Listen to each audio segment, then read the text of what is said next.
Welcome back. Joining me now is Dr. Richard Moniuszko, Deputy Superintendent. Welcome. Thank you, Barbara. It's good to be here. Well, it's nice to have you here. Normally, the superintendent, Jack Dale, sits in that seat and gives a budget overview, but we know he's still recuperating, and we wish him all the best. And we welcome you here, though. Well, thank you. I'll do my best Dr. Dale impersonation. You have to be a little bit taller, but other than that, I think you'll do great. So we're going to talk about the wrap-up of the 2014 budget. The school board voted and adopted the budget. What were some of the highlights? Well, the biggest difference was in the salary. The advertised budget had a 1% market scale adjustment, and the school board debated a number of options. They really wanted to give employees a step, but the money just wasn't there. So they went with a 2% mid-year market scale adjustment. So that's a 2% cost of living in January. Well, I know the employees are happy to hear about that. Tell me the thinking behind implementing it in January and not starting it in July.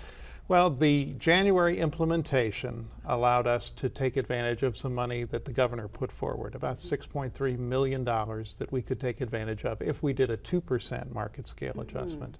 But the latest we could do that was January and still take advantage of that money, so that's what we did. Oh, that's excellent. Now, enrollment is growing, as usual. That's a common theme throughout these budgets for the last few years.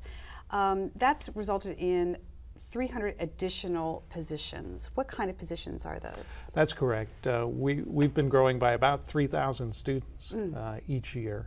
So we have to hire additional teachers for the classrooms where those children are served. But it also adds positions like school counselors and sometimes secretaries or assistant principals as well. And what are some of the other programs that were included in this budget? Well, one of the things we were able to include in the budget were an increase in the number of schools that will be using the FLES program next year, foreign language, in the elementary school. We also added a few psychologists and social workers. Those had been cut back in previous years, and a little bit of money for preventive maintenance. That's excellent. What does the future look like for enrollment? What can we expect? Well, none of us has a crystal ball, but we do anticipate that our enrollment will continue to grow over the next few years. There are a number of factors influencing enrollment growth. One is the economy. People discontinued moving out of Fairfax to different places, and we continue to have an in-migration of people. And gas prices affect things too, whether people really want to make the commute or stay closer to D.C. for those who work in D.C. Right.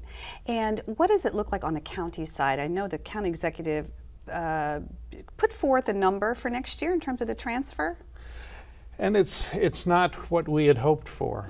As a matter of fact, we're really worried about FY15 because of some of the money we had set aside for the VRS payments that are coming due.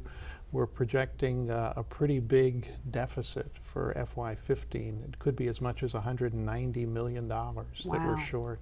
But there's some variables associated with that. Right, the LCI, which is the state's funding formula, and of course whether property values continue to go up, and sales tax revenues.